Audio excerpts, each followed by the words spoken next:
losing team. They kick it around. That's why they suck. And if you field it, catch it, and have a few hits, you can beat a lot of the soft underbelly of baseball and pile up a lot of wins. And that's what they did in 14. And I think there's a little bit of, we've never seen this. We have not seen dominant starting pitching like this since at least 89. But Saberhagen, I guess my pushback on not that. Which I think part of it is we don't expect that to continue. Right. It also goes hand in hand with they're not hitting well, as we also just keep waiting for the other shoe to drop on the pitching, and maybe they hired the right people that understand pitching, and now they're going to pitch like this all year. I think that'll take you a long way. I think they can pitch. I think the starting pitchers, if they stay healthy, can pitch just about this well. Not quite this well, but I think Walker can be a little bit better, and the couple other guys can be a little bit worse. But I still, let's face it, the 14 and 15 teams didn't lose when they had a lead late in the game. I don't see any evidence of a bullpen like that so far. I don't. The 14 and 15 Royals. Yeah, but they didn't have this kind of starting pitching either. No, they didn't. But games are going to... So they don't have to be as good. But games are going to get away. I agreed, and they already have. Right. And they're still where they are. Right. They've squandered more games now maybe than what they did all of 14. I think the difference between them from where they are now and being right around 500 was their tremendous proclivity for winning the 3-2 game early in the year, which they did at a remarkable level. I think the bullpen is better than we see so many guys that are 14 Ks per 9 out of bullpens. I mean, most teams have 2 or 3 of those guys. J.J. Piccolo noted that. We don't strike people out. Yeah, and it sounded like he yearned for that. Oh, of course he does. Right. And, But they catch it, too, so it's less important. He's in his second year as the general manager. I know. So he probably yearns for a lot of things he hadn't been able to do yet. But my point is, and I don't think they're a good playoff team. I think they'll get smoked in the postseason. That 14 team, that bullpen thing was great, and in 14 they didn't really unleash the bullpen. In 15 they rode those horses into the ground. Greg Holland went down during that year, and they added to it. And they, and I think there was an element of we're all in on this year. We know what the trades that they made. If they don't get Johnny Cueto, they don't win. They don't get by the Astros, right?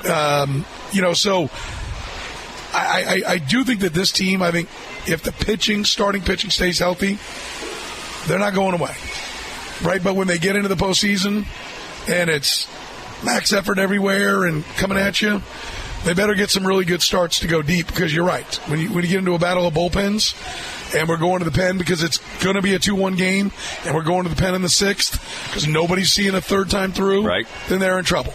But getting there, more and more I'm starting to believe that this is a team that can get there. I think maybe the biggest key of all is Seth Lugo. He's only been a starter now for a year plus.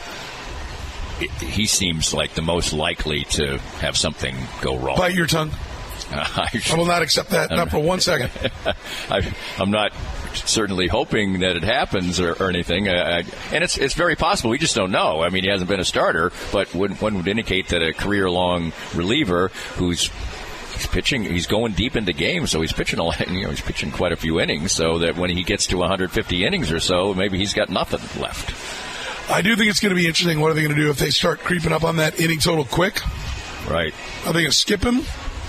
Try to manage that innings? I mean, 20% would be an additional, you don't want him going much more than 175. Would he go 140 something last year? Yeah, I don't think it was much more than that. So, 175 is probably where you want to be, and then you're going to go on into the postseason. Now, those inning totals, everybody's on.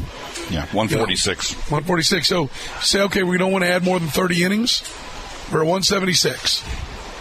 So, I do think there's some ground, but he's not a max effort pitcher. He throws a whole. That helps. And if they keep playing the way they are, they may be in a position to where they can give him some time off. Yes. The problem is, stupid Cleveland won't lose. They are 18-6 at home. That's crazy. That's just crazy. And they're not really hitting very much either. I mean, they're timely, but Jose Ramirez is he always gets smoking hot for like 3 weeks at a time, and he hasn't had that happen yet. He's been fine. I mean, he's okay. His OPS is like just below 800 or something, but he's usually good for oh my God, he got 3 hits again? That type of thing. And 2 more homers. I mean, I love watching him play. Well, to your point, I was just looking at some numbers. When the Royals score 2 or 3 runs this year, 8-6, 571 win percentage.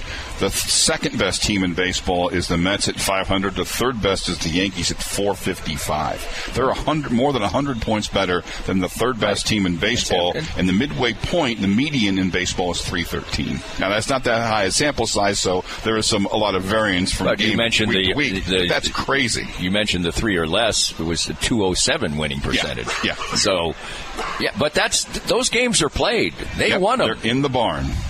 they won them. They don't have to give them back. No, they hit a skid. No, they don't. Yep. Hey, those don't count. You're far above the mean. You cheated. I think one of the questions is Tampa and Toronto, are they flawed, or is one of them going to catch fire the way the Phillies caught fire? Phillies did it a while ago, but Phillies were 500-ish, and now they've been unconscious for I think the Blue 6 Jays, weeks. I think the Blue Jays can. The Rays, it's stupid to ever doubt the Rays, but that doesn't look like, they lost too much of their, they got devastated by injuries to their pitching staff. Their whole starting rotation is out, basically. So, but to me, the Blue Jays are a mystery. What about Texas or Houston? I think Houston's finding it, but it's hard when you put yourself 12 games under 500. Texas is weird. They can't get it. Houston dug a hole. Now they're digging out of it. They played pretty well for a while then. It's just that when you lose a series to the Angels, when you started to climb the mountain, like they're playing the A's this weekend. What do you think if you're an Astros fan? We got to sweep. And why do we have to sweep? Because we're still 5 games under 500. And Texas, every time they win 2 or 3, they start losing again. I don't get it. Yeah, those 2 teams are good. They're good teams. I think Texas is a little better the way they're structured right now. Astros have had a lot of injuries to their pitching staff. But Toronto's a mystery to me. That's a good roster. More with Danny Klinkstill coming up next. He's proudly brought to you by Easton Roofing, the most exclusive commercial roofing manufacturers in the country. Elevate, Geico, Carlisle, JM. They only supply the very best roofing companies. They supply Easton Roofing here. That allows Easton Roofing to write warranties on commercial flat roofs up to 30 years. Only a handful of companies across the country can say that. Why would you go anywhere else? Go online right now to EastonRoofing.com. More of Danny's Reasonably Irreverent podcast after this. Did you experience hail damage last year and never got the work done? Most insurance companies only give you a year to get the roof fixed. And if you don't get it done, you could possibly not be compensated in full for the replacement of your roof. If you've been procrastinating getting that damaged roof taken care of, give us a call at 913-257-5426. And we'll send out an expert to help you through the process. We're never pushy, we're just here to help. Easton Roofing. Integrity matters. Unleashed. Danny's brought to you by our friends at Easton Roofing. Check them out. Easton Roofing is partnered with Big Brothers Big Sisters. Now a portion of every job Easton Roofing goes to Big Brothers Big Sisters. Locally owned and operated. Great KC company. Find them online at eastonroofing.com. We're in a great spot. A lot of people getting stocked up here for the big 3-day weekend. You can do it right where we are, or any hen house. We're at the hen house at 119th and Row. Stop on by. Serving Kansas City families for over 100 years. Always great specials like the KC strips. 10 ounces, just $10. Stock up and get the grill going this weekend. Starts with a trip to your neighborhood hen house. Danny, Sporting Kansas City started better. They were scoring. We've been of the opinion, well, at least they're putting goals on the board, but they're not stopping people. No, they're not. We seem like we're right back where we were. Here they sit 13th out of 14 teams in the West. They are now 5 points behind the last spot with 3 teams to jump, so 4 teams to get over. Plenty of games still to play, only 13 to 34 in the book, so still more than half the season. But they got 3 of their next 4 against teams that are just barely in the playoffs or out of the playoffs. Minnesota tucked in there, who's playing very well this year as well. The time to go is now. You don't want to be in a spot where at the end of the year you have to beat every opponent on your schedule. Like last year was a great finish, but there's no reason. Last year they had injuries at the beginning to blame. They don't have that blame here. No, they don't, and it's a little mystifying that they can't shore up the defensive because they're just consistently give up goals. Now, we should see a fun event on Saturday night since Portland's the only team in the West Conference that's given up more goals than Sporting. But that's something that just a mindset and training work should be able to shore up some, unless you think you've got terrible personnel on defense, and I don't think that's necessarily the case. They just gave a contract to Johnny Davis. Jake Davis. Right. He gets burnt a lot. He does. He's an offensive backline player. Which I get. You want to be able to push forward and do all that. He's not getting back. He's got to shore that up. I mean, either that or sometimes the way that you'll do things you'll have a wingback who just isn't the greatest on defense. I mean, there's a couple in the EPL who are fine players, like national team players, and everybody knows they're really not great defenders. But somebody says, well, he's going to be going forward a lot. I'm the anchor guy. I'm his cover. And so it's either he's got to do his job a little bit better defensively, or they've got to have a structure in place that somebody covers for him. He's an offensive guy. Right. Based on the positions he's played in the past. Where is the offense? Right, I think he gets up. This isn't Ndembe. Like they had their guy. They grew into it. It was Ndembe last year, and he was that guy. And he was providing offense, particularly in the playoffs and down the stretch. It was all coming together. Davis is not scoring. Davis is not setting up. He's not assisting. Like where?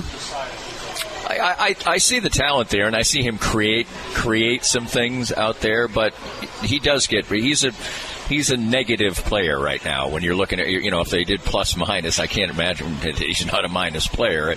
You can't exactly do that because the guys generally play the whole game. But so they've just got to shore up defensively, because that's the good news is, sometimes you can be playing pretty good soccer, but you really struggle to put the ball in the net, and you lose games you shouldn't. They're just getting burned far too often, and they are getting to the point where these games are precious. They are. And I'll back off. I did look at the stat. He does have 2 goals. I need somebody to help me on where they were. I don't necessarily. 2 goals and 2 assists. And then, the other one. Were they in the? Is that all games or MLS games? I don't know. Yeah, that could be all games. Regular season. Okay. Well, yeah. So. I think he's a promising player, but he's still young, and he's got to shore up the defensive side of his game, for sure. Danny, have a great weekend. All right, you too. Happy holiday, everyone. We hope you enjoyed the latest Danny Klingscale Reasonably Irreverent podcast.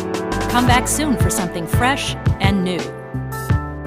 This podcast was made possible by our great sponsors like Advanced Sports and Family Chiropractic and Acupuncture, with 8 convenient locations in the Kansas City metro. Dr. Brad Woodall and his friendly team will improve your health and outlook with every visit. Find out more at asfca.com/Danny.